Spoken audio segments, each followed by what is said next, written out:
Vamos a dar inicio.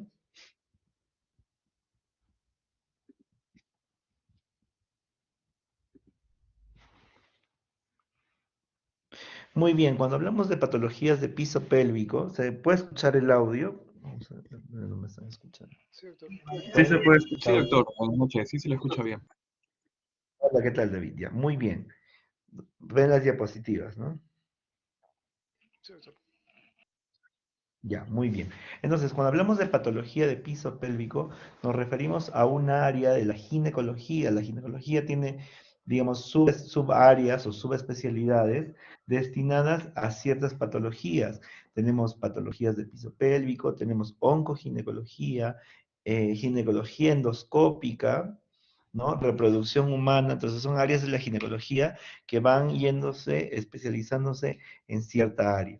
Patología del piso pélvico está encargado de todo aquel desorden que se origina por la alteración anatómica y funcional de las estructuras que forman el piso pélvico femenino. No solamente, muchos piensan que hablar del piso pélvico es hablar de prolapso, incontinencia urinaria, y no es así.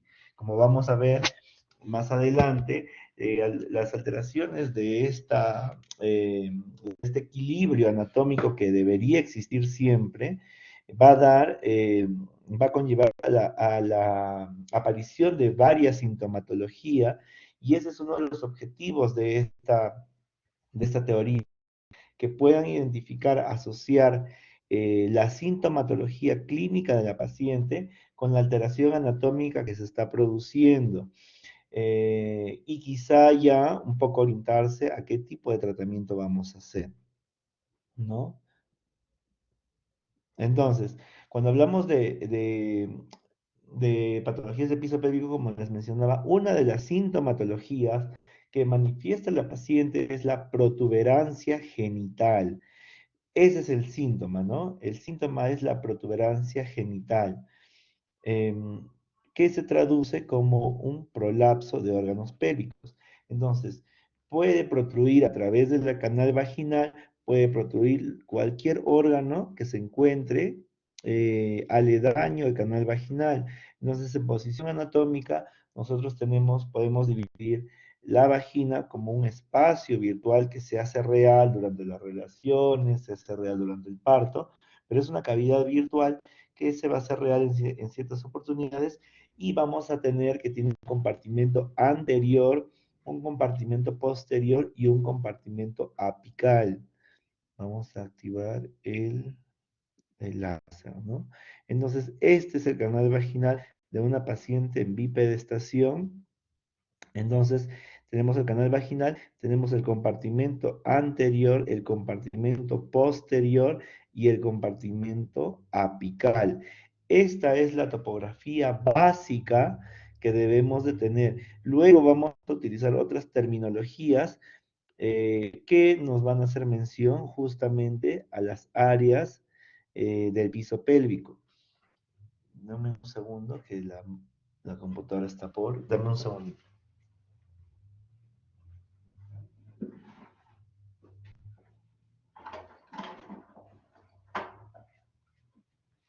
Vamos a conectar la corriente.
Muy bien.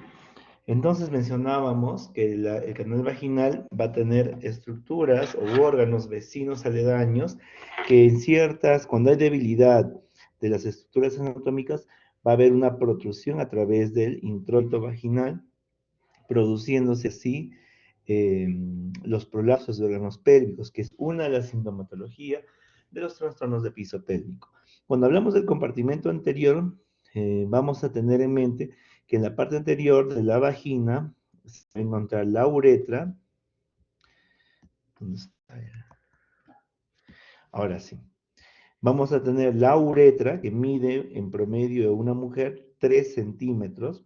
Tenemos la vejiga. Por la parte posterior tenemos la ampolla rectal, todo lo que es el recto. Y la parte apical tenemos el útero, donde la estructura anatómica más importante en esta parte y todo el sostén de los órganos pélvicos es el cuello uterino. Porque como vamos a ver más adelante, el cuello uterino viene a ser la afluencia de una condensación ligamentaria dada por los ligamentos uterosacros y los ligamentos cardinales o de McEnroe, ¿no? Viene a ser toda una unidad. Entonces yo siempre, bueno, las pacientes, cuando les explico, les digo que la vagina es como una tienda de campaña, donde el ápice es la parte más importante. Si el ápice cae, cae la parte anterior y cae la parte posterior. Entonces acá al costado tenemos terminología clásica, antigua, ¿no? Incluso hay un sistema de clasificación de los prolapsos de órganos pélvicos donde utilizamos esta terminología, como histerocele, cuando se produce el descenso del útero a través del canal vaginal, protruyendo a través del introito vaginal hacia el exterior, ¿no? Enterocele, cuando desciende el fondo del saco de Douglas, cistocele, cuando desciende la vejiga, rectocele, cuando protruye el recto por detrás, y el uretrocele, la uretra, pues, ¿no? Entonces, esta es una terminología muy sencilla, muy clásica y muy antigua. Entonces, cuando empezamos a decir, a distinguir lo normal de lo patológico, cuando la paciente empieza a percibir sintomatología. ¿Y eso cuándo ocurre? Cuando generalmente los prolapsos de órganos pélvicos van a protruir o van a sobrepasar lo que son las carúnculas himeniales. Como pueden ver acá, acá hay una paciente que se está haciendo examinada en consultorio y uno a Valsalva evidencia esta protuberancia, esta protrusión. Entonces, cuando nosotros vemos esto, decimos, ah, esto es un cistocele, ¿no? Es la vejiga. Entonces dicen, doctor, ¿la vejiga es esto? No, esto es mucosa vaginal por la cual está protruyendo lo que es probablemente la vejiga. Entonces, la paciente, ¿cuándo empieza a tener sintomatología? Cuando esta protrusión va a sobrepasar las carúnculas himeniales, que son estas estructuras que pueden ver en la parte inferior. Ese es nuestro punto de reparo, para ahora y para siempre. El punto de reparo son las carúnculas himeniales, ¿no? Entonces, cuando la paciente ya sobrepasa el himen y sobrepasa los labios mayores, ya la paciente tiene una sensación de protuberancia genital o protrusión genital. Son términos válidos para describir esa sintomatología. Entonces, dice, la mayoría de las mujeres sienten síntomas de prolapso cuando el borde del prolapso va a alcanzar 0,5 centímetros distal al anillo himenial, ¿no? Es decir, cuando protruye más allá de 0,5 centímetros en proyección de las carúnculas himeniales, la paciente ya empieza a percibir sintomatología. ¿Qué síntomas va a presentar esta paciente? Como dijimos en primer lugar, la protuberancia genital, ¿no? La paciente percibe una sensación de bulto, también es un término válido, sensación de bulto, protuberancia o protrusión genital.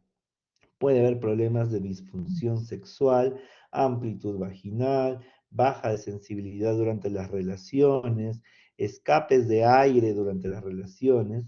Puede haber disfunciones del tracto urinario inferior, las incontinencias urinarias de esfuerzo, de urgencia, que las vamos a ver más adelante. Puede haber disfunción defecatoria cuando está cuando está alterado la parte posterior y apical, como lo vamos a ver también más adelante, ¿no? Hay disfunciones defecatorias, ¿no? Tipo incontinencia fecal. Bueno, eso es un poco de estadística, que no nos sirve ahorita. Vamos a ver qué factores de riesgo tenemos que tener presente para poder actuar y modificar estos factores de riesgo para evitar la aparición de los prolapsos y entre otras sintomatología. ¿Cómo cuidamos el piso pélvico? Entonces, los factores que tenemos que tener presente son la paridad, los partos vaginales, la edad, la obesidad, los trastornos de tejido conectivo, los estados menopáusicos y el estreñimiento crónico. Todo ello eh, supone que hay un sobrepeso en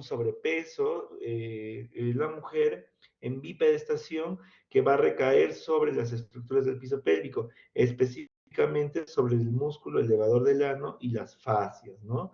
Entonces, el punto de gravedad va a caer sobre uno de los haces del elevador del ano y va a empezar a haber modificaciones y alteraciones y van a ser evidente esa sintomatología.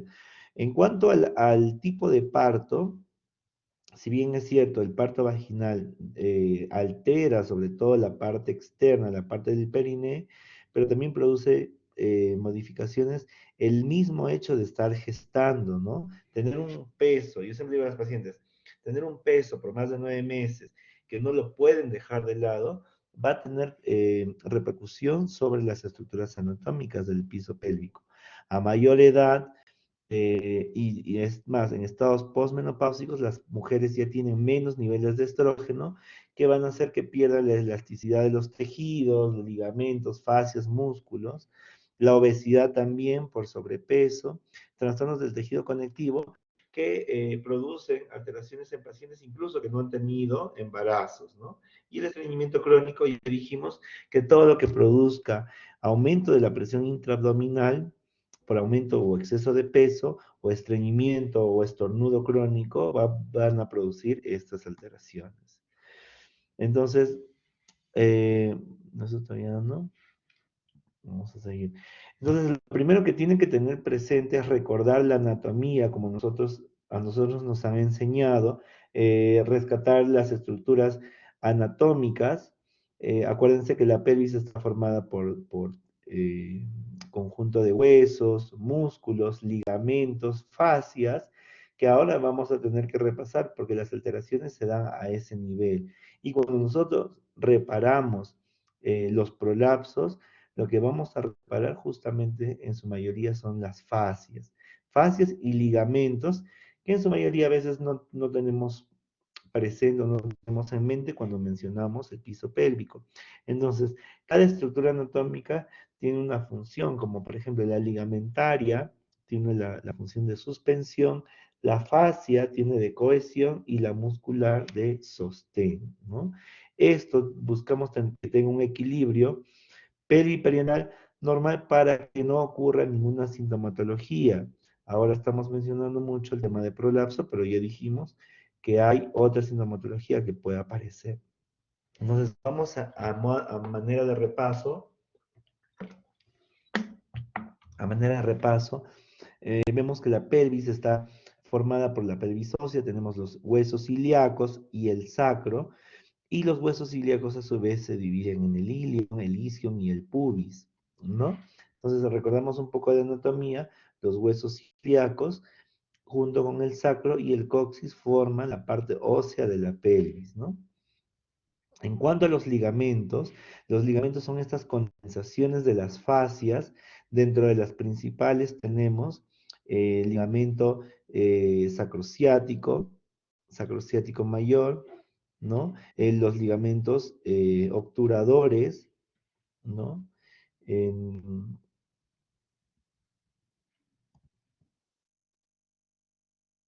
entonces, el conjunto de esto, de estas estructuras musculares y faciales, van a proveer de soporte a las vísceras huecas, a las vísceras pélvicas.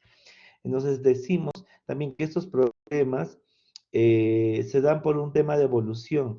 cuando el hombre andaba en cuatro patas, el punto de gravedad estaba sobre el ombligo.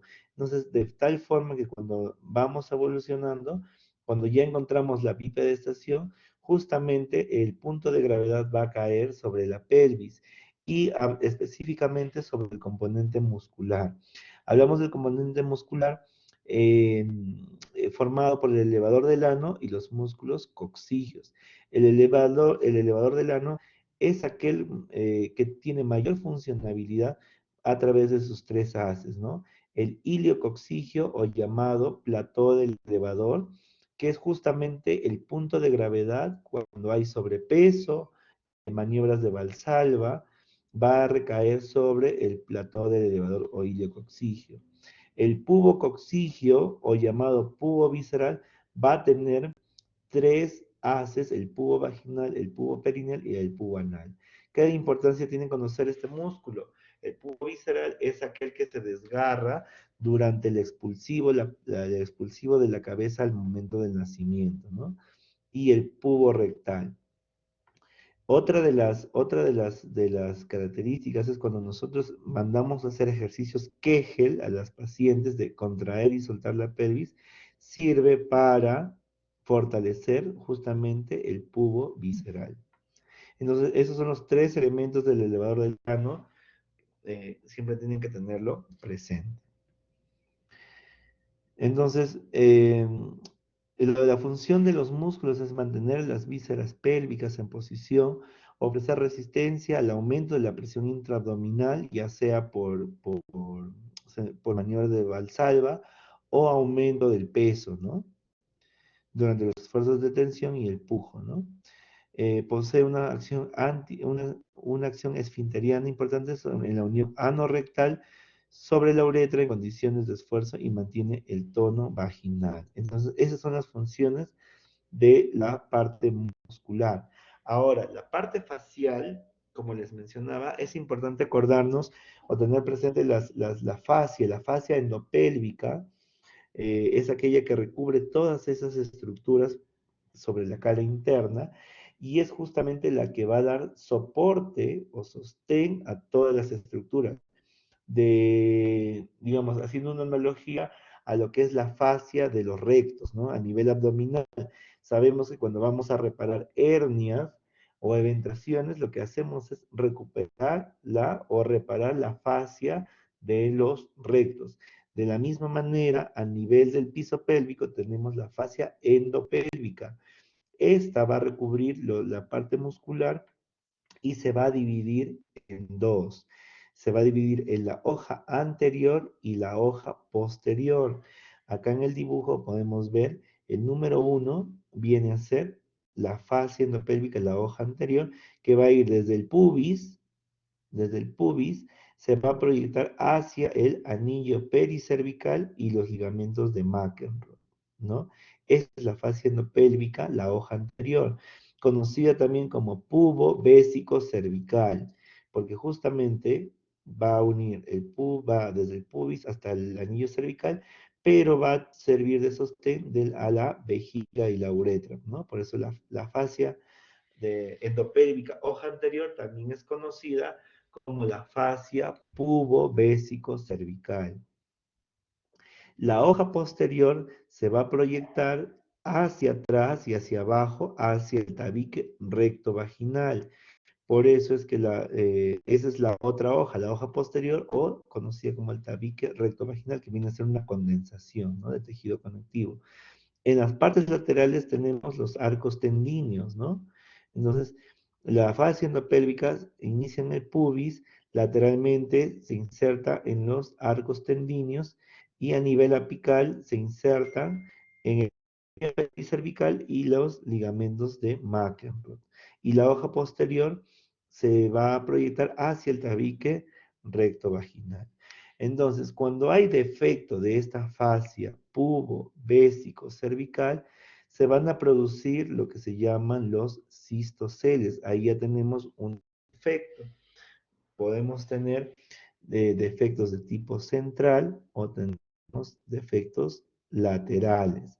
Cuando tenemos defectos centrales, vamos a tener un cistocele totalmente liso, ¿no? Liso, porque las fascias se abren en dos, protruye la vejiga y hay un cistocele, como vimos en el ejemplo al inicio, ¿no? Por ejemplo, esta, ¿no?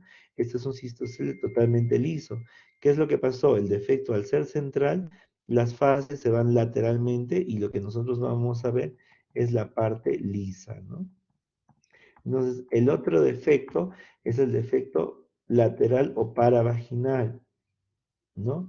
En la cual vamos a ver que como si abriésemos una persiana, una cortina, vamos a ver rugosidades todavía, es porque el defecto es lateral, es de un costado. Otro de los defectos que no están acá graficados, pero es importante, son los defectos apicales transversos, ¿no? Transversos por la posición, apicales porque está cerca al cuello uterino. Estos, digamos, son los más frecuentes que vamos a encontrar. Los defectos transversos apicales. Tenemos tres, los centrales, los paravaginales y los apicales. El 90% de los defectos a nivel de la fascia endopélvica, hoja anterior o fascia pubo bésico cervical van a ser de tipo transverso apicales, ¿no? Esos son los defectos más frecuentes. Uy, con mi pulso. Muy bien. Entonces, eso es en cuanto a la fascia endopélvica. Acá aprovechamos esta gráfica para ver otro tipo de defectos u otro tipo de estructuras, ¿no? Los ligamentos que están inmersos en el sostén de la uretra y son responsables de la incontinencia urinaria, como vamos a ver más adelante.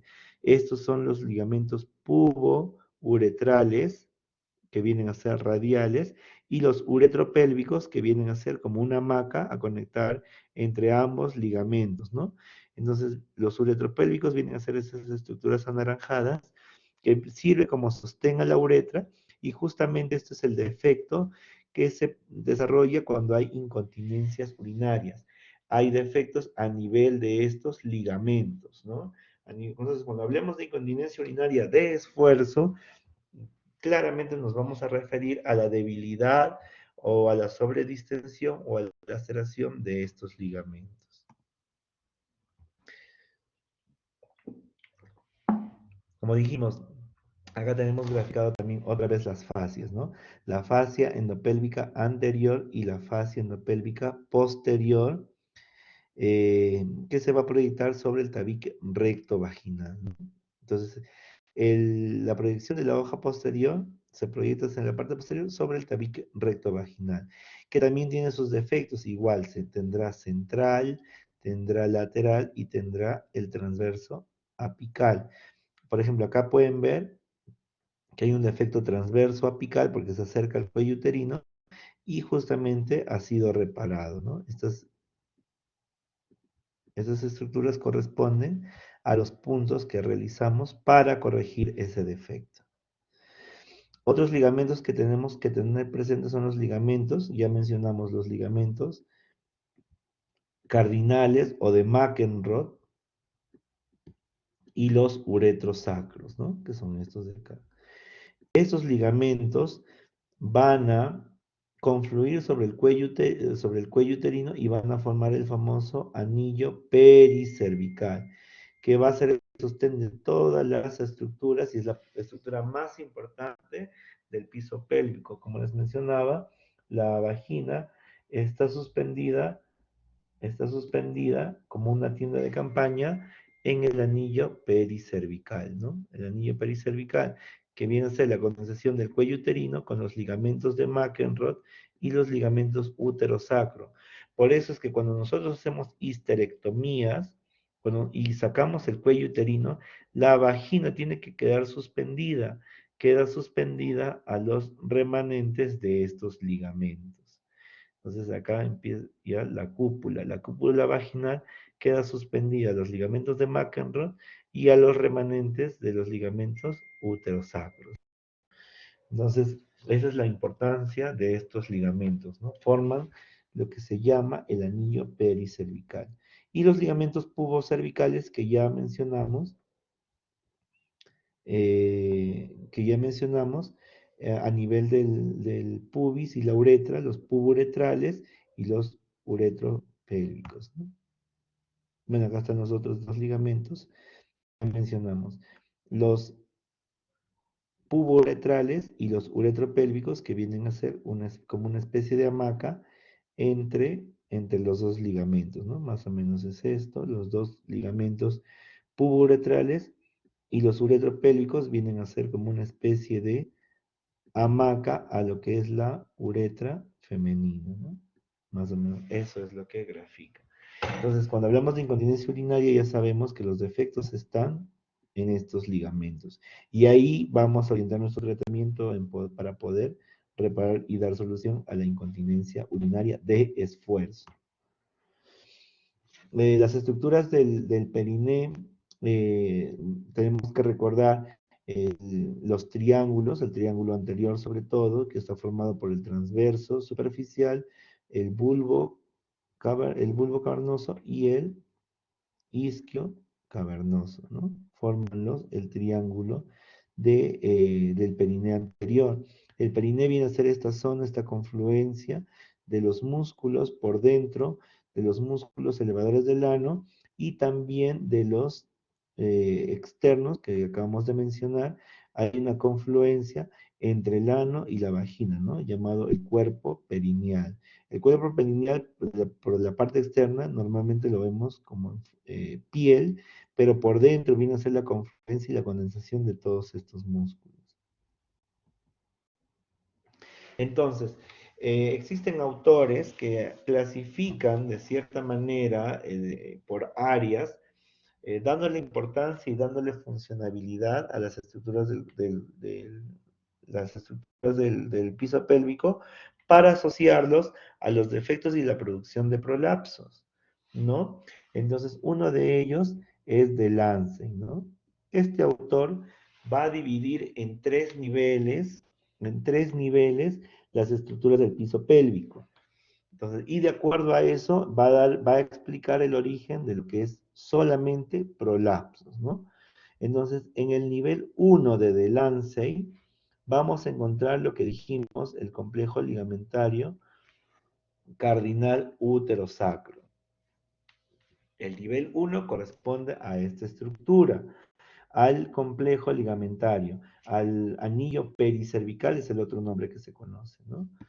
El nivel 2 de Delancey corresponde a lo que es la fascia endopélvica, la hoja anterior y la hoja posterior,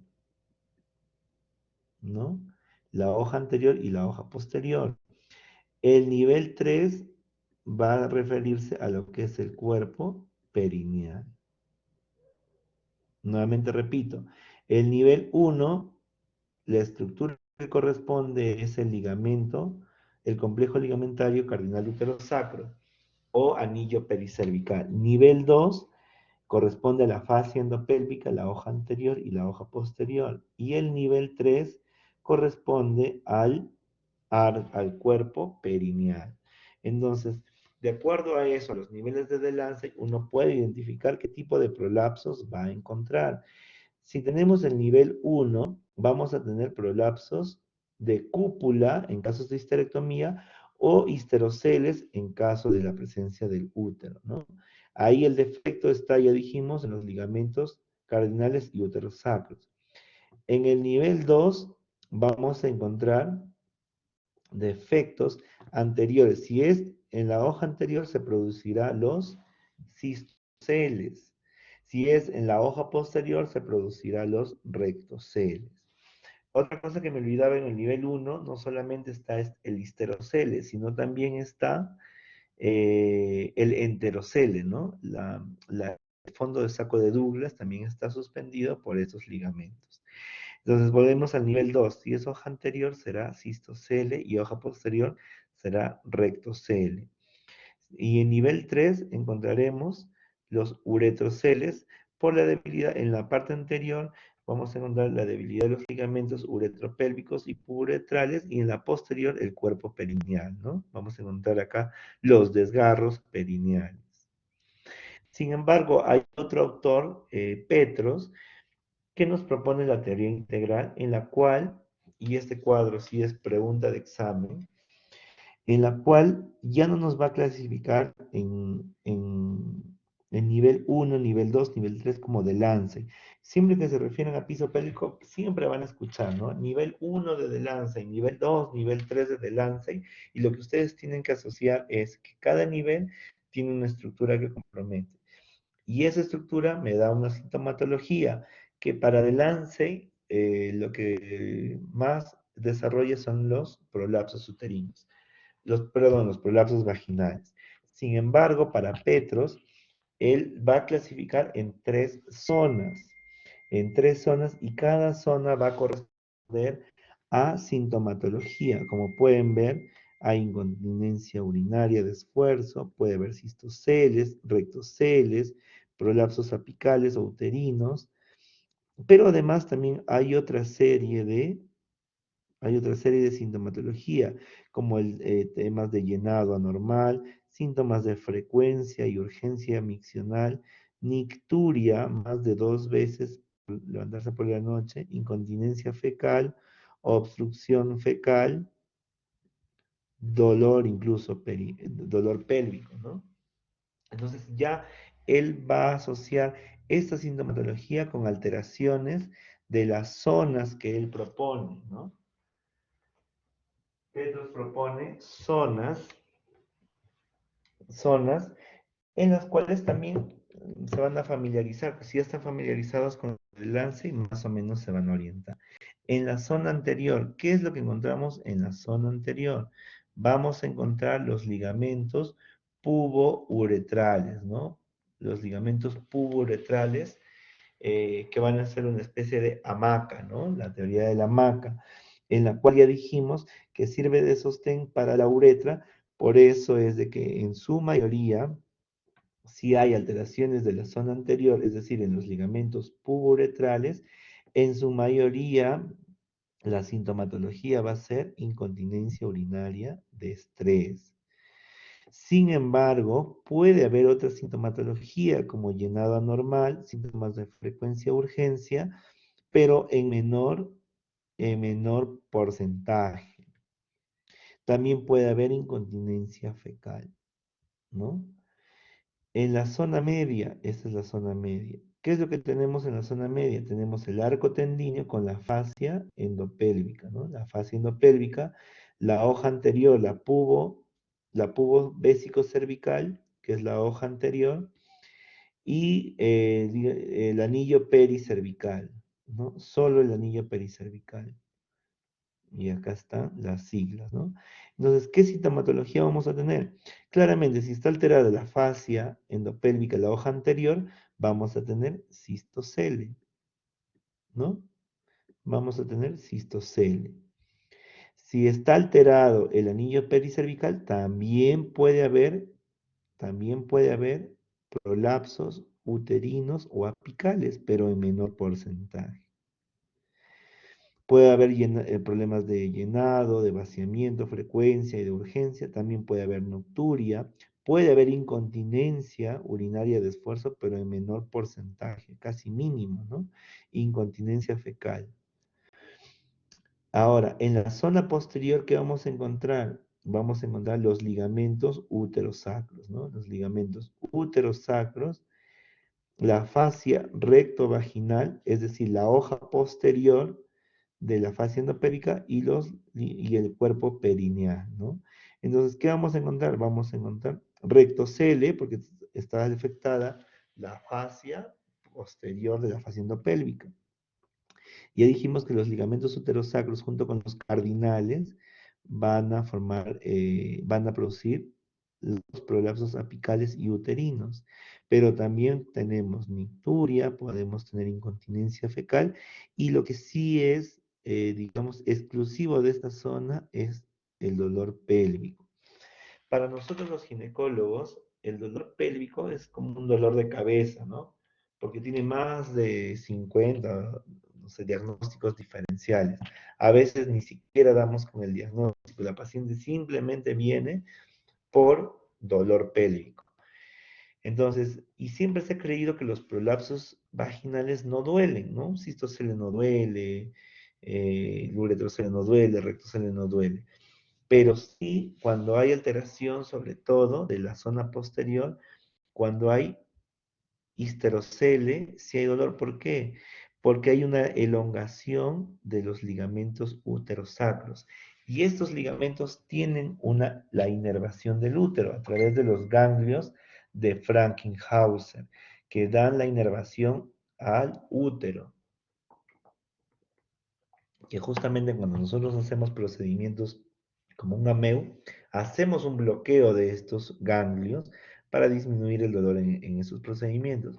Es por eso, si es que hay elongación de estos ligamentos, va a haber elongación también de los ganglios y va a producir dolor, ¿no? Por eso es que el dolor pélvico, cuando hablamos de sintomatología, es exclusivo de la zona posterior, ¿no? Como pueden ver, en la zona anterior y media no hay eh, la producción de esa sintomatología. Entonces, quiero que quede claro esta parte de acá, porque de acá vienen preguntas para el examen. De esto, más que desde el lance, me interesa que entiendan más la teoría integral, ¿no? Entonces, ¿qué es lo que tenemos que hacer para la evaluación inicial? Lo que tenemos que hacer es una historia clínica completa, ver los antecedentes para identificar los factores de riesgo, que pueden explicarme por qué se están produciendo esa sintomatología. La evaluación de la gravedad de los síntomas, para esto hay escalas.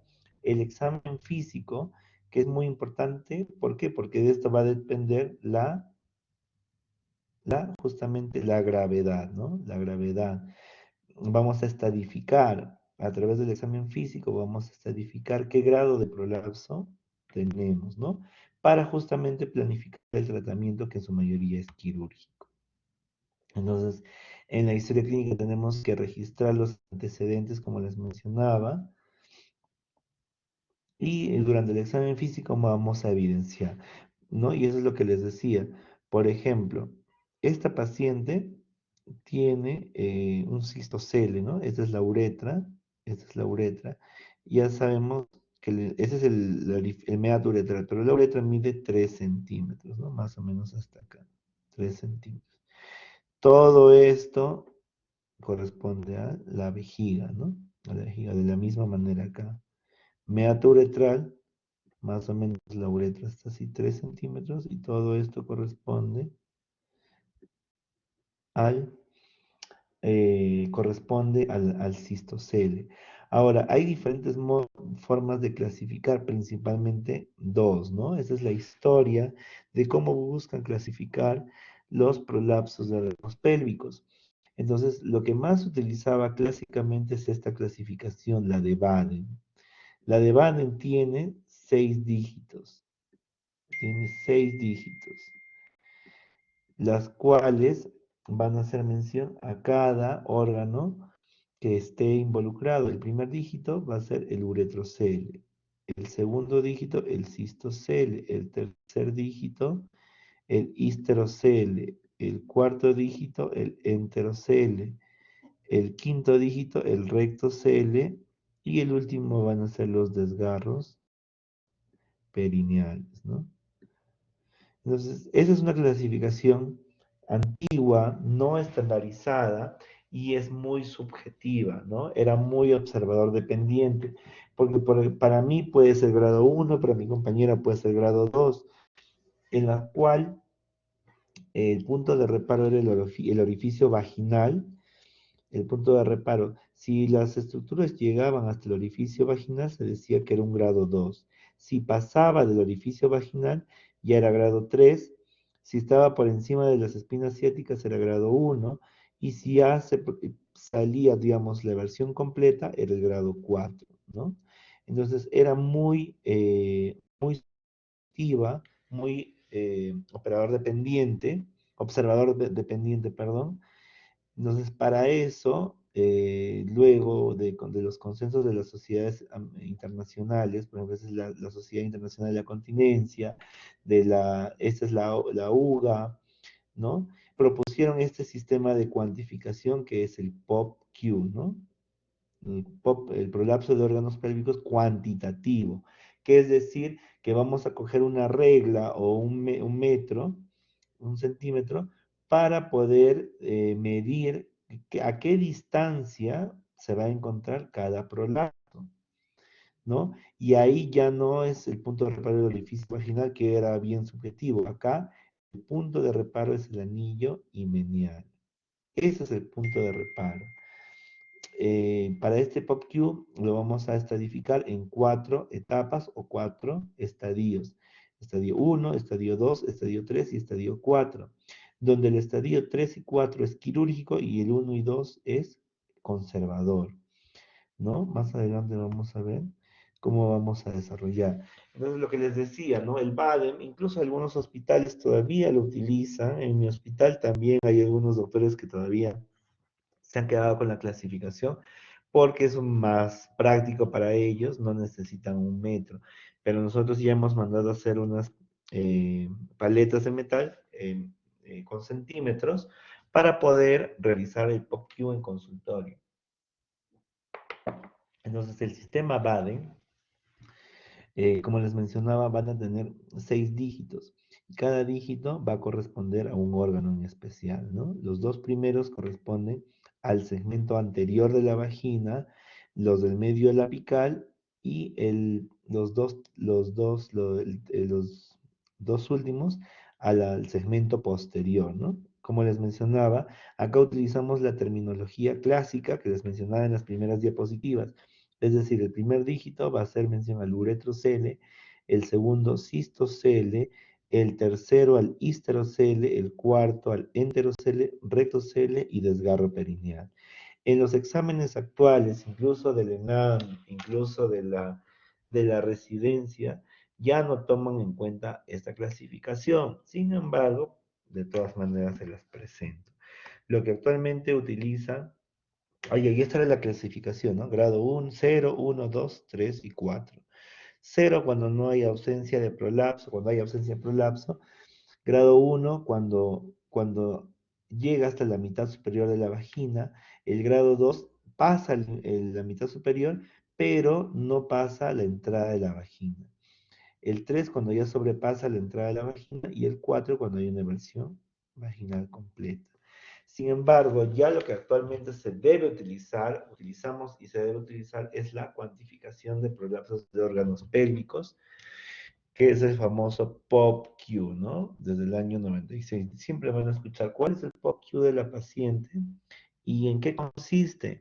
En medir a cuánto protruyen estos puntos. Acá ya no hablamos de histerocele, no hablamos de cistocele, de uretrocele, ya no.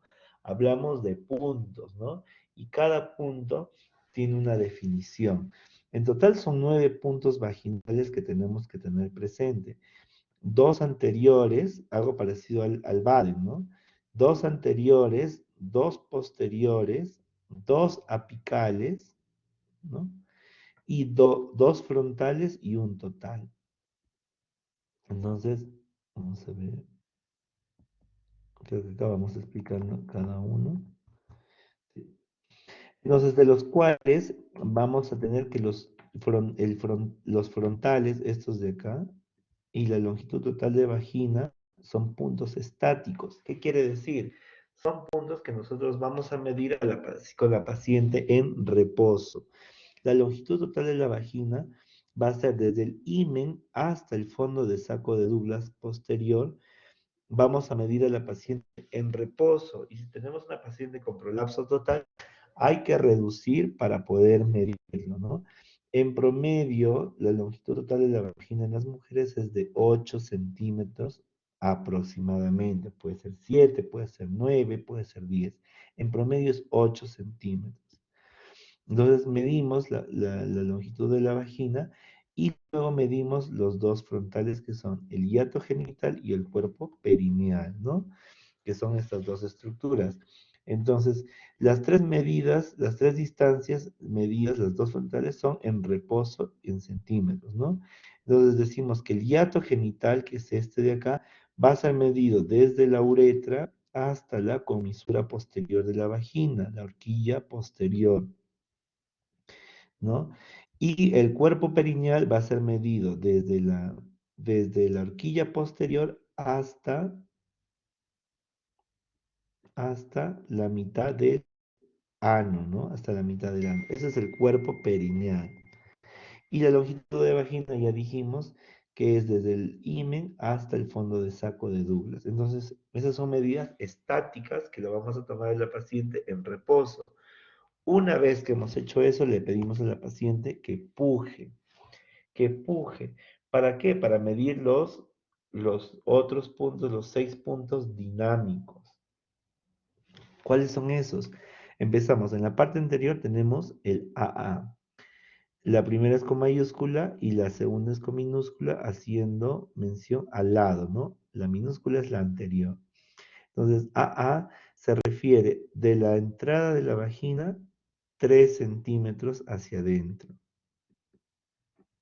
¿Por qué hacia 3 centímetros? Porque la uretra de la mujer ya dijimos que mide 3 centímetros. Entonces, va a coincidir con la unión uretrovesical.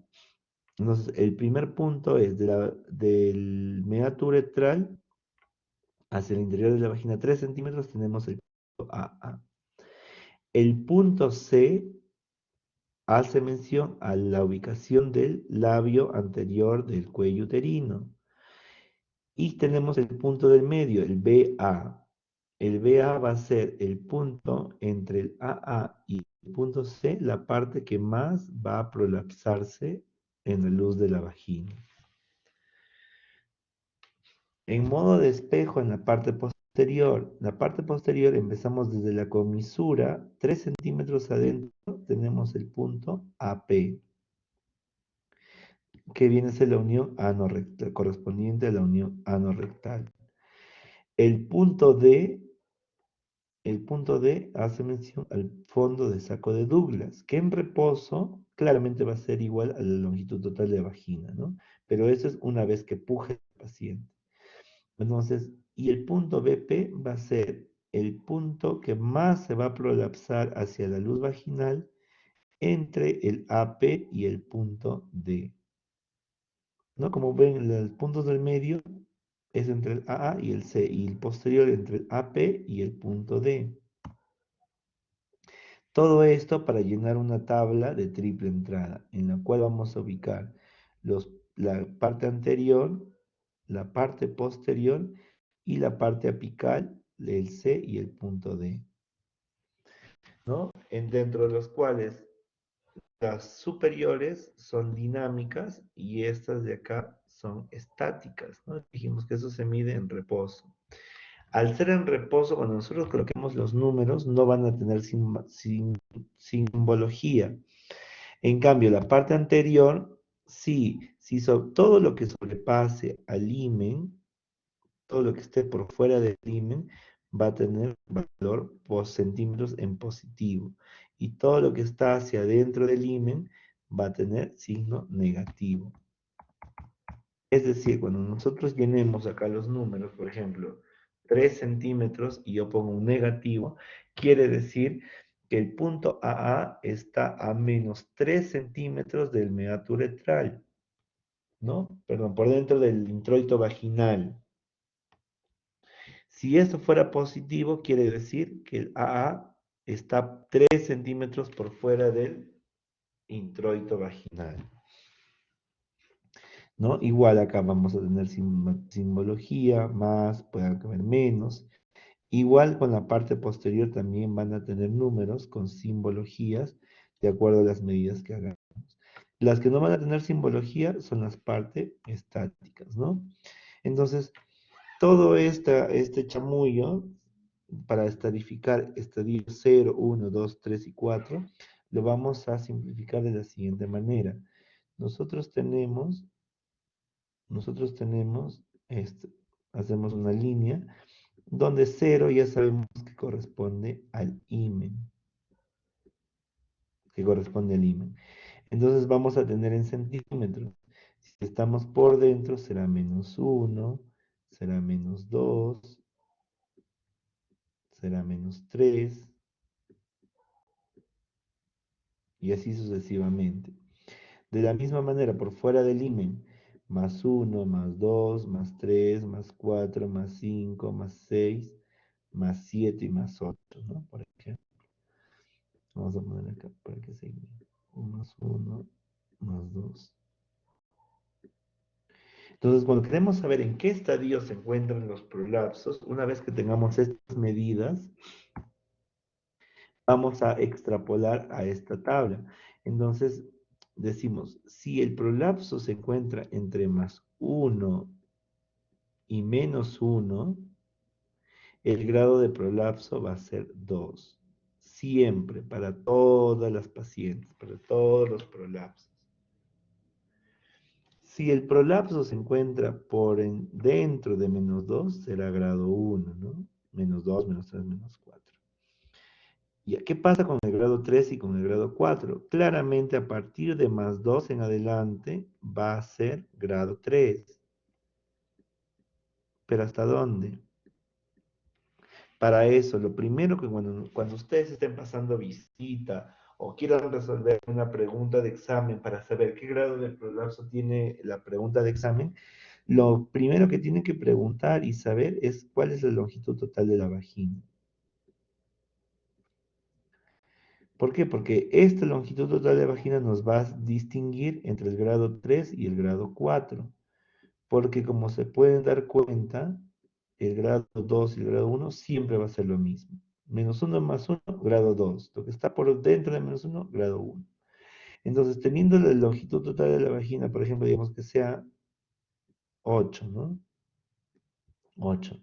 Si yo le resto menos 2 centímetros, será 6, más o menos acá, ¿no? 6. Y acá será 8. Entonces, grado 3 va a ser hasta antes de este valor, de longitud total de vagina menos 2. ¿Por qué? Porque longitud total de la vagina menos 2, con valor positivo, en adelante será grado 4, ¿no? Será grado 4. Nuevamente repito, para grado 1 va a ser por encima de menos 2. Todo lo que esté entre más 1 y menos 1 va a ser grado 2. Esto es universal para todas las pacientes. A partir de más 2 será grado 3, pero ¿hasta cuándo? Hasta longitud total de la vagina menos 2 centímetros en valor positivo. Es decir, si cae en más 6, justo en ese valor, ahí sí, a partir de ahí es grado 4, ¿no? Entonces, para este ejemplo, si tengo una longitud total de vagina en 8 centímetros y tengo un BA, por ejemplo, tengo un BA en más 5, si es en más 5, será acá, ¿no? Más 5, será grado 3.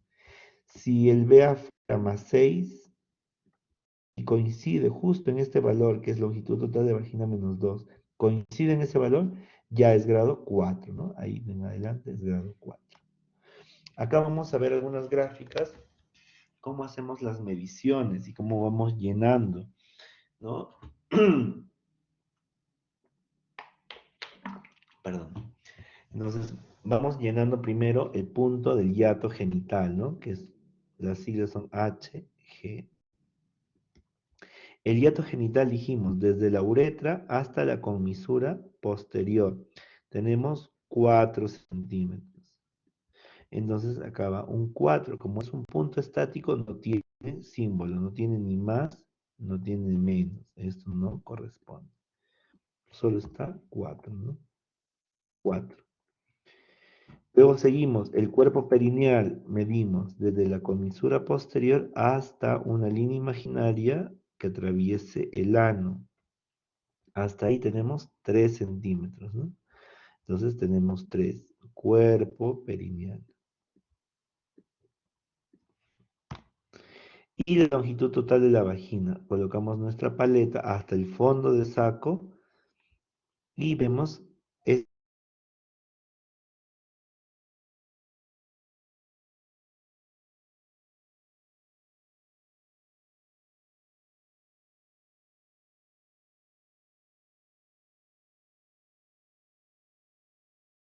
dinámicos, perdón.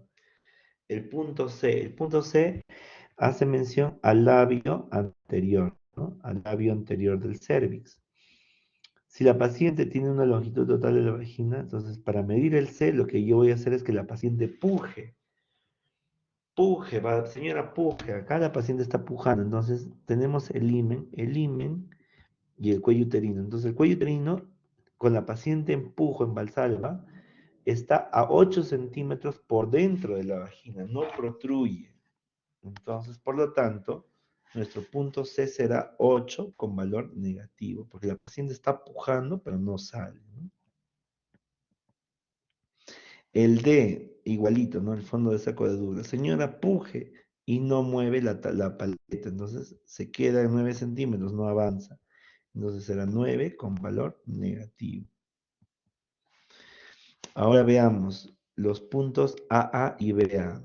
El punto AA, dijimos, de la uretra, 3 centímetros acá abajo, tenemos el punto AA, ¿no? Acá. Señora, pújenos, la paciente puja y en proyección del himen, ¿a cuántos centímetros del himen? Si está hacia adentro o hacia afuera. En este caso, el punto AA, 3 centímetros que coincide acá, no llega a sobrepasar el himen. Está por dentro en 1 centímetro, por lo tanto será -1.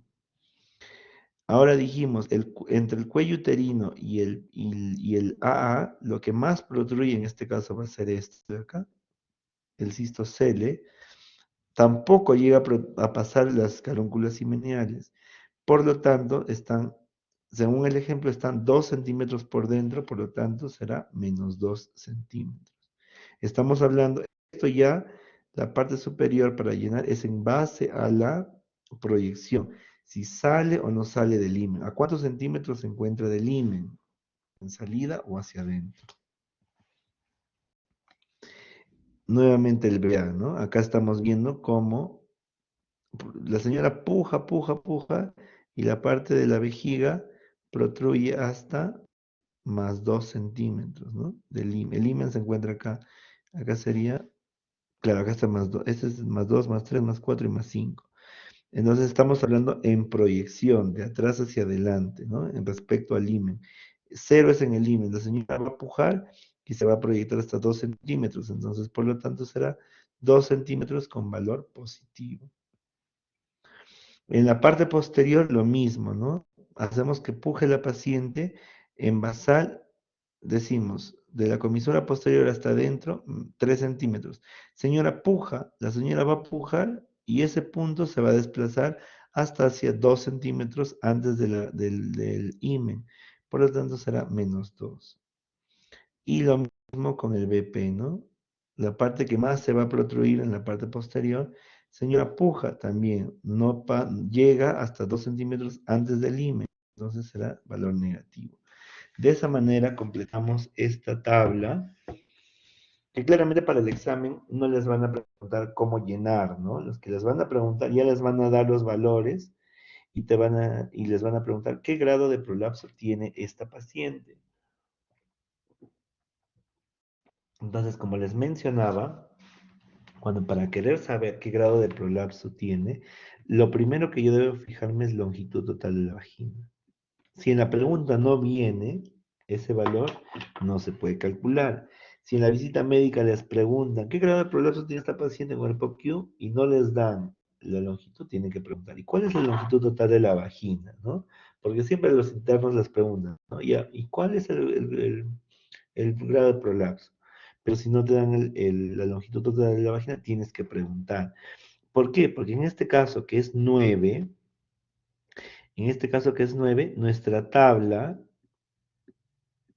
nuestra línea, perdón, que dijimos 0, ya sabemos que +1 y -1,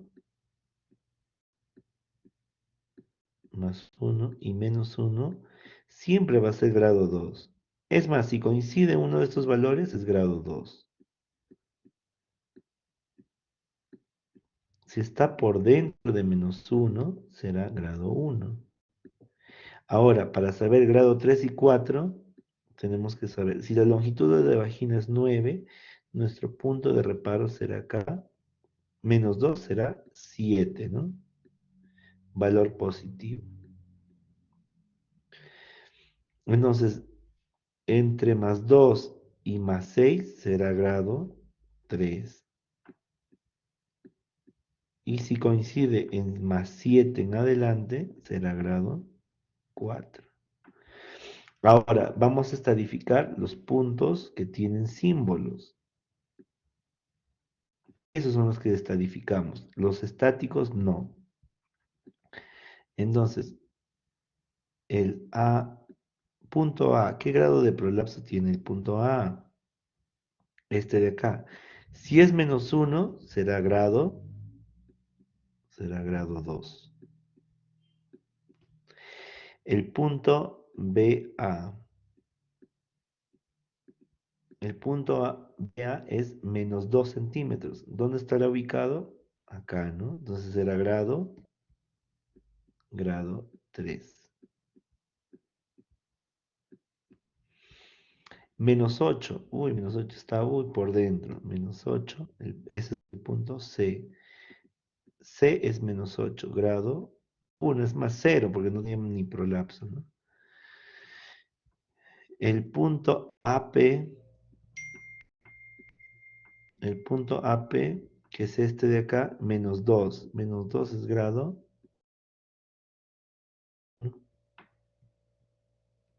Igual que el BP. El BP es -2, grado 1. Y el punto D, -9, ¿no? -9. Si fue 9 al inicio, puja y no baja, entonces es grado 0. ¿Qué grado de prolapso? Entonces, el diagnóstico de mi paciente, vamos a poner acá, se escribe así: prolapso de órganos pélvicos, una E de estadio, y cogemos el que tiene mayor grado de prolapso. ¿Cuál tiene el mayor grado de prolapso? El BA. Entonces es un prolapso de órganos pélvicos, estadio 3,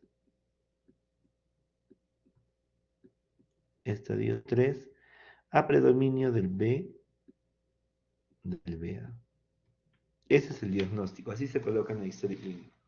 Prolapso de órganos pélvicos, estadio 3, a predominio del BA. Y si por ahí el C también, entonces ponemos una coma, ¿no? BA, también C, coma, el D. Pero en este caso solamente tenemos de tercer grado el BA, ¿no? ¿Dónde está el defecto? El defecto ahí en el BA está en la fascia endopélvica en la hoja anterior. Si hablamos de los niveles de Delancey, será nivel 2 de Delancey. Y si hablamos de la teoría integral, será en la zona media, ¿no? En la zona media. ¿Qué tratamientos podemos realizar? A las pacientes. Existe desde el tratamiento conservador hasta el tratamiento quirúrgico, ¿no? Para las mujeres con prolapso asintomático, la educación y la tranquilidad son apropiadas. ¿Qué es lo que tenemos que mejorar? Los estilos de vida. Por ejemplo, en la disfunción defecatoria puede mejorar con la suplementación de fibra, tratar las constipaciones, uso de laxantes. Sentarse con los pies elevados puede disminuir los síntomas de abultamiento. Los ejercicios de Kegel, ¿no? Los ejercicios de ajustar y soltar va a fortalecer la parte muscular y facial. Eh, Hay evidencia limitada, dice, para el tratamiento de prevención de estrógenos, con estrógenos, para el tratamiento netamente de prolapsos. Sí, porque el prolapso no va a revertirse con la administración de estrógenos, pero sí otras sintomatologías, ¿no? Como son la atrofia vaginal. Tenemos el uso de pesarios, que son estas estructuras de silicona, muy pocas utilizadas acá en Perú. En otros países sí lo utilizan. Generalmente nos sirven para reducir los prolapsos en aquellas pacientes donde están contraindicadas las cirugías, están contraindicadas por alguna comorbilidad de edad avanzada, o aquellas pacientes que de su cirugía, ¿no? Porque a veces demora en los hospitales. Sobre todo aquellas que tienen prolapsos avanzados tipo 4, ¿no? Podemos utilizar los pesarios. ¿Cuándo se indica la cirugía en el tratamiento del prolapso? ¿Cuáles son los enfoques principales? La cirugía está indicada en mujeres que tienen, eh, digamos, molestias, han rechazado o han tenido fracaso en los tratamientos no quirúrgicos, los conservadores, ¿no? Entonces tenemos diferentes enfoques y básicamente, ¿quiénes se operan? Los grados 3 y 4, ¿no? Existen las diferentes modos de poder reparar, sobre todo hacemos la reparación ligamentaria, facial, esto ya es más de especialidad, ¿no? Pero sí tienen que tener más o menos nociones. Por ejemplo, si nosotros queremos corregir la parte apical, tenemos que suspender el cuello uterino, puede ser al ligamento sacroespinoso, o también podemos hacer una colpopromontofijación, ¿no? Al promontorio. Normalmente cuando hacemos histerectomías y queda la cúpula y hay prolapso de la cúpula, lo que nos queda es suspender al promontorio, ¿no? Es una promontofijación. O también al ligamento sacroespinoso, por eso hay fijaciones al sacroespinoso para la parte superior. Para la parte anterior, lo que tenemos que hacer es corregir nada más el defecto, ya dijimos, puede ser central, puede ser lateral o transverso apical. De la misma manera, en la parte posterior y los desgarros de los cuerpos perineal, hacemos una perineoplastía, ¿no? Una perineoplastía. Antiguamente se utilizaba mallas, pero ya tanto para la anterior, para la posterior, pero actualmente ya está proscrito por las complicaciones que han presentado. La FDA ya mandó un comunicado en el 2018 que está proscrito el uso de mallas para la corrección de prolapso de órganos pélvicos. Solamente están indicadas para las incontinencias urinarias y para las pexias uterinas, ¿no? Que son unas cintas que se utilizan, pero tanto para compartimento anterior y posterior ya está proscrito el uso de mallas. Bien, entonces la primera parte ya vimos que no solamente hablamos de prolapsos, sino de acuerdo al compromiso facial muscular, vamos a tener sintomatología variada, no solamente prolapsos, sino incontinencia, incontinencia fecal, síntomas de llenado, lo que nos habla la teoría integral. Entonces ya es un poco más fácil, pero explicarles lo que es la incontinencia urinaria, ¿no? Según la Sociedad Internacional de la Incontinencia, se define como una manifestación con cualquier escape involuntario de orina. Entonces, la incontinencia urinaria puede ser un signo, un síntoma o una afectación. Claramente, si la paciente lo manifiesta, es un síntoma. Si yo la examino y evidencio ¿no? el escape de orina, se vuelve un signo, perdón, claro, un signo, y también puede ser un diagnóstico y por lo tanto es un- eh, una afectación. ¿Por qué ocurre la incontinencia del esfuerzo? O la incontinencia se da por dos motivos, ¿no? Tiene la hipermotilidad uretral, el componente intrínseco y el componente extrínseco. Entonces, la movilidad, la hipermotilidad uretral, perdón, la extrínseca y la intrínseca, ¿no? Disculpen el error. La hipermotilidad uretral se da por defectos extrínsecos y hablamos de los ligamentos. Acá están involucrados los ligamentos, ¿no? La causa es el soporte, ya dijimos, los dos ligamentos, los pubo-uretrales y los uretropélvicos. Posparto, obesidad y postrogenismo. Esta explica el 85% de los casos. El otro mecanismo por el cual se produce la incontinencia es por la deficiencia esfinteriana, y es causa intrínseca. Ahí están involucrados los receptores que vamos a ver más adelante. Generalmente se da por radiación, por accidentes. Entonces, lo más frecuente es que encontremos una incontinencia urinaria que se explique por debilidad del soporte, ya dijimos, ligamentos uretropélvicos y los ligamentos pubo-uretrales, ¿no? Entonces, existían muchas teorías que explicaban la fisiopatología, la génesis de la incontinencia urinaria. Una de ellas era la de Kelly en el 2003, en el 1913, postuló la teoría de las alteraciones del eje uretrovesical y posicionamiento uretral. E incluso él propuso reparar, ¿no? Reparar la parte facial alrededor de la uretra, y es lo que estamos viendo acá, diseca la parte y repone esa área, e incluso llegan su nombre, esos puntos, ¿no? De Kelly Kennedy, que era la aplicatura de esta fascia alrededor de la uretra, ¿no?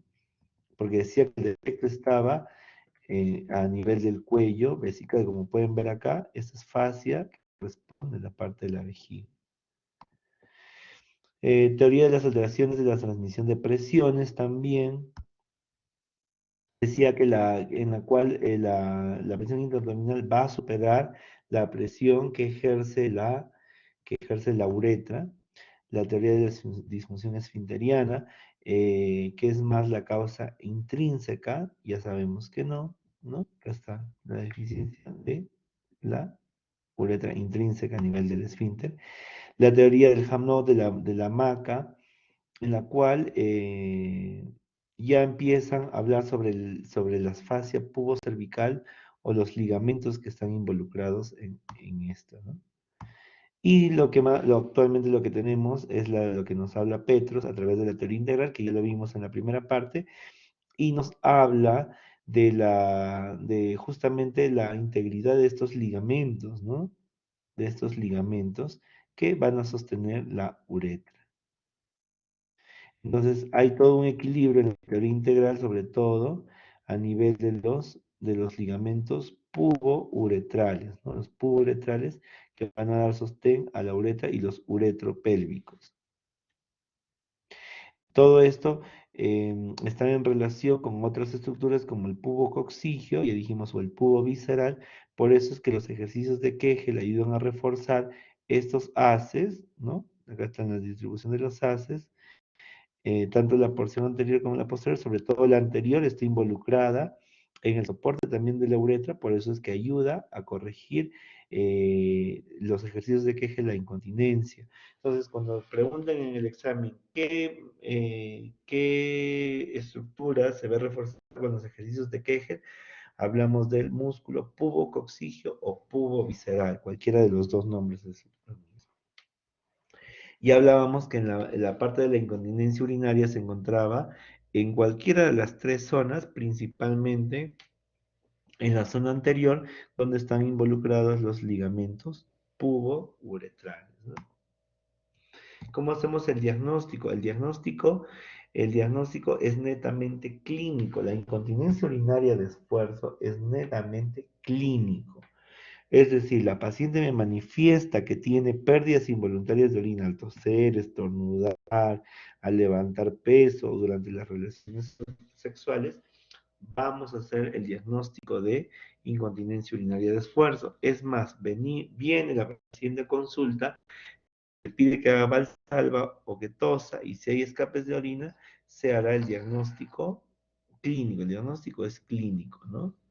Entonces, existen tres tipos, ¿no? El de esfuerzo en el cual está involucrada lo que acabamos de decir, la parte extrínseca de la incontinencia, es decir, la debilidad de los ligamentos de soporte de la uretra, la urgencia en la cual está involucrada la parte intrínseca de la uretra, tiene que ver los receptores, y la hiperactividad del detrusor. Nosotros sabemos que el detrusor es el músculo por excelencia de la vejiga que va a ofrecer un compliance ante el llenado, en la cual no debe presentar contracciones. El detrusor se contrae justamente para iniciar el vaciamiento de la vejiga. Sin embargo, en aquellas pacientes que empiezan a presentar contracciones durante el periodo de llenado, y que tengan alteración intrínseca de la uretra, van a presentar las incontinencias de urgencia. Cuando hablamos de incontinencia de urgencia, nos referimos netamente a defectos del músculo detrusor de la vejiga, presentando estas contracciones involuntarias antes de empezar el vaciamiento. Es por eso que la incontinencia urinaria de esfuerzo, el diagnóstico es clínico, pero para hacer el diagnóstico de urgencia debemos recurrir a un examen que se llama urodinamia, en la cual va a simular el llenado de la vejiga y el vaciamiento y nos va a medir la presión del detrusor para ver si existen estas contracciones involuntarias. Si existen estas contracciones involuntarias y esto se asocia a escapes de orina, eso hace el diagnóstico de la incontinencia de urgencia. Y la mixta es que es las dos, ¿no? El examen físico debemos investigar si está asociado a prolapso, hay que corregir. Claramente acá la inversión del eje del uretro vesical va a permitir que haya incluso incontinencias ocultas. Ahí tenemos que reducir el prolapso y examinar mediante la maniobra de Valsalva para evidenciar los escapes de orina. Muchos pacientes vienen, ¿no? Y dicen, doctor, yo al inicio tenía escapes de orina, tosía, estornudaba, se me escapaba la orina, pero ahora ya no. Entonces vamos a examinar y encontramos esto, ¿no? Un cistocele grado 4, probablemente, donde el ángulo ya se invirtió y por lo tanto ya, entre comillas, se corrige la incontinencia urinaria, pero al contrario hace un problema de obstrucción, ¿no? ¿Qué estudios complementarios? Se puede utilizar el diario miccional para cuantificar el, el grado o las pérdidas de orina y también para evidenciar los escapes de orina, porque a veces las pacientes acuden al consultorio, tos, estornuda, salta y no hay ningún escape de orina, ¿no? Entonces hacemos el diario miccional. Tenemos el PAD test, que es a través de unos pañuelos, se coloca un pañal a la paciente y por lo tanto luego se procede a, a pesar, pues, ¿no? A pesar, y ahí se evidencia si hubo o no escapes de orina. Como les digo, en aquellas pacientes que van a consulta y no se evidencia, ¿no? En ese momento.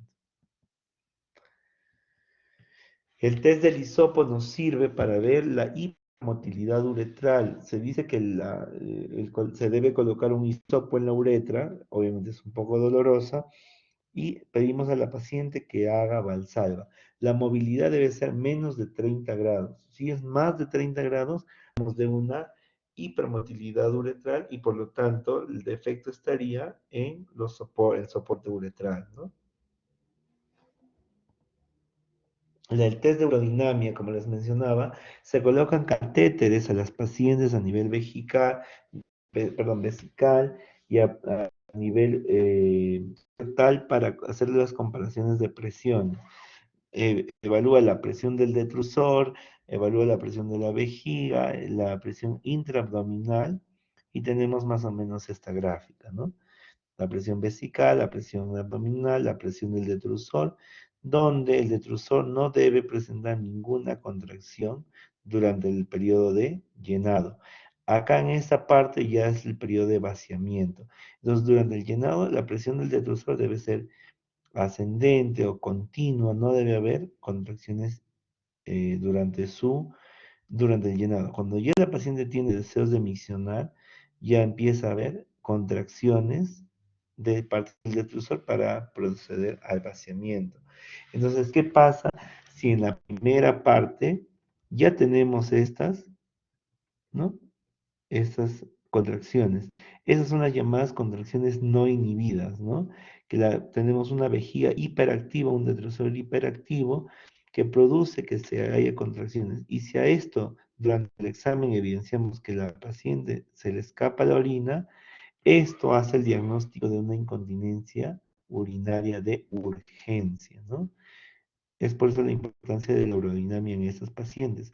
Y sobre todo en aquellas pacientes que vienen con clínica de escapes de esfuerzo, pero también tienen sintomatología de urgencia, que son los escapes de orina involuntaria ante el deseo imperioso de miccionar, nicturia, frecuencia y urgencia, amerita que hagamos un estudio para descartar que no se trate de una mixta. ¿Por qué?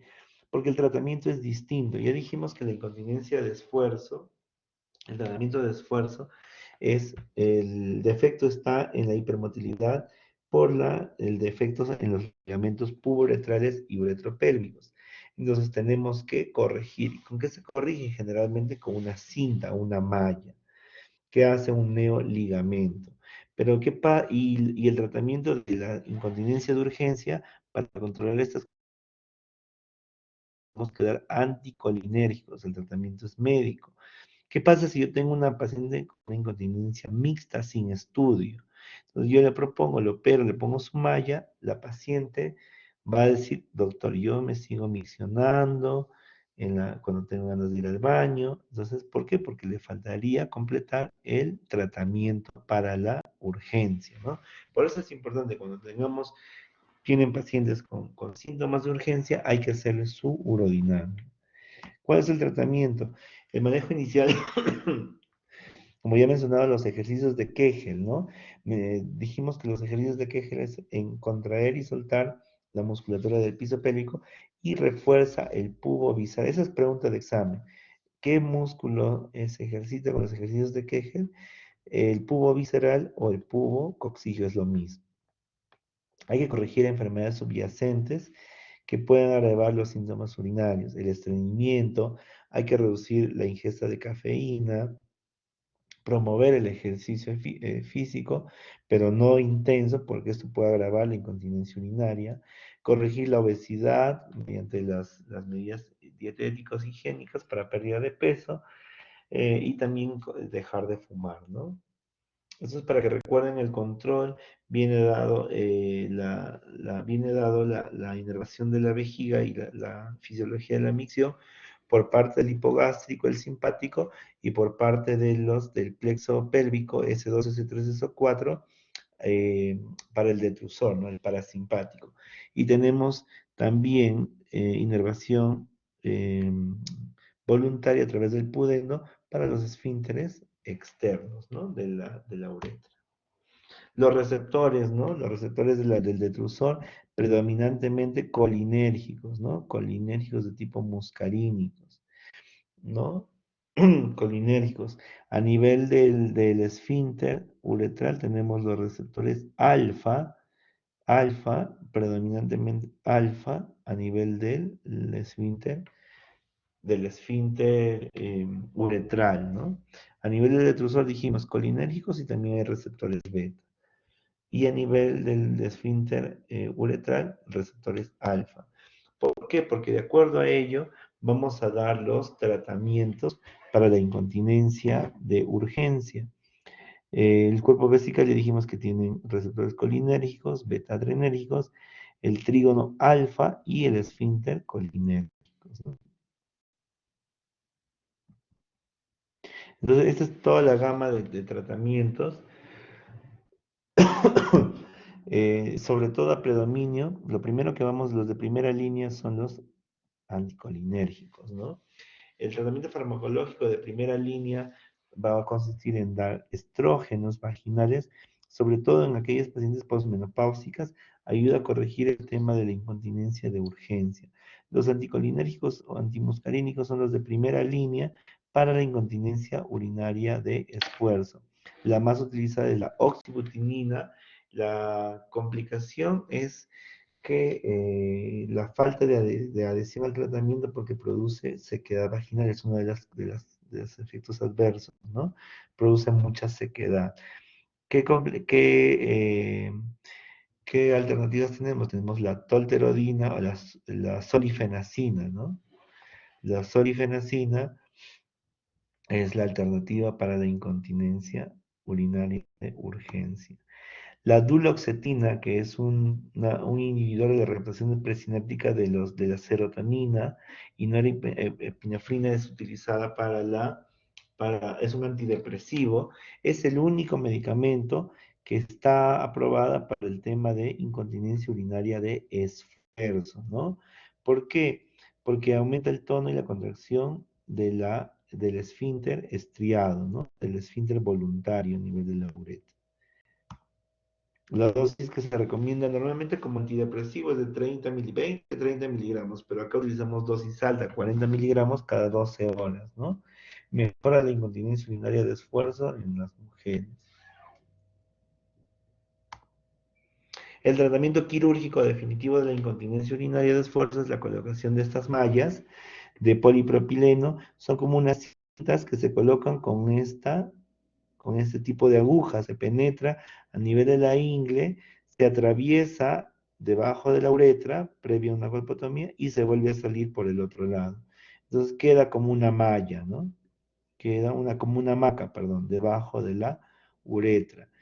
Eso hace la función de los ligamentos que ya mencionamos, crea unos neoligamentos, ¿no? Esas son las agujas que se utilizan tanto la izquierda como la derecha, ¿no? Acá pueden ver cómo se coloca, se hace una colpotomía para poder ingresar la primera aguja, colocamos la malla, nuevamente retiramos la aguja, colocamos del otro lado y vamos a jalar de ambos lados, ¿no?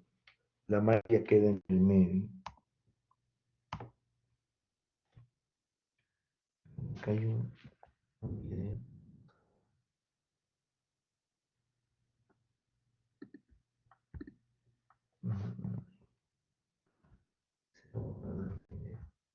El video cómo se colocaba la malla, es súper rápido colocarlo en sala de operaciones. Y bueno, eso sería, eso sería todo, pues, ¿no?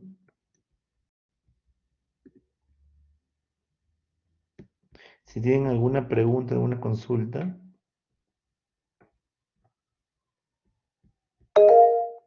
David, dime.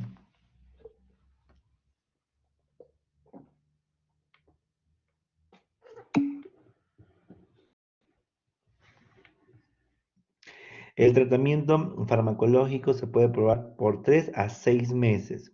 Igual la rehabilitación, los ejercicios de Kegel debe ser por 3 hasta 6 meses. Si ya no hay respuesta, pasamos al quirúrgico.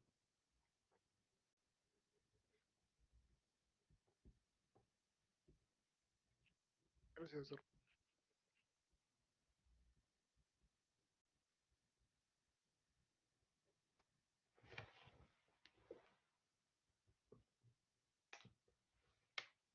Entonces, en la primera parte lo que me interesa mucho es que fijen el cuadrito de la teoría integral, ¿no? Para eso ya hemos repasado la anatomía y se pueden orientar cuando nos referimos a este cuadrito, ¿no? Que así nomás no se encuentra. Tómenle fotos, screenshot, pero ya con el repaso anatómico se pueden orientar a qué zona nos referimos, qué estructura está afectada y qué sintomatología me brinda, ¿no? En su mayoría, ¿no? En su mayoría. Y también, no está de más también que fijen la parte de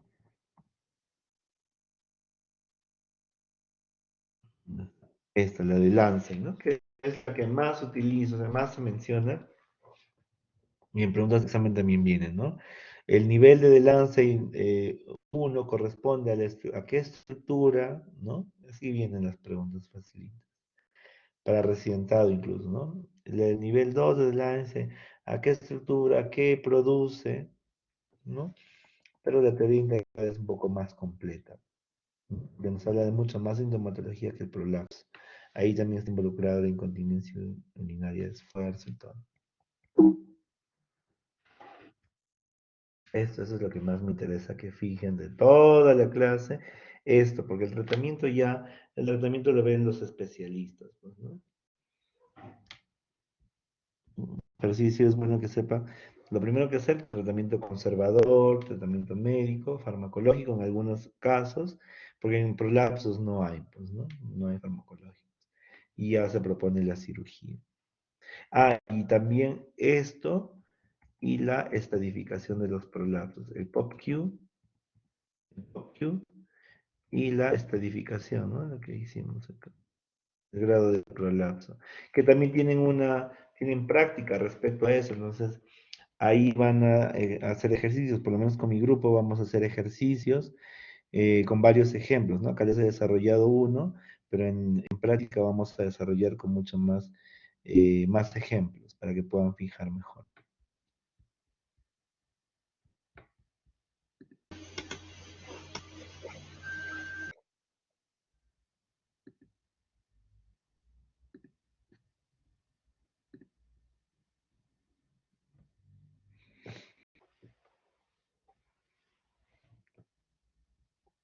Muy bien, si no hay más preguntas, ya nos estamos viendo.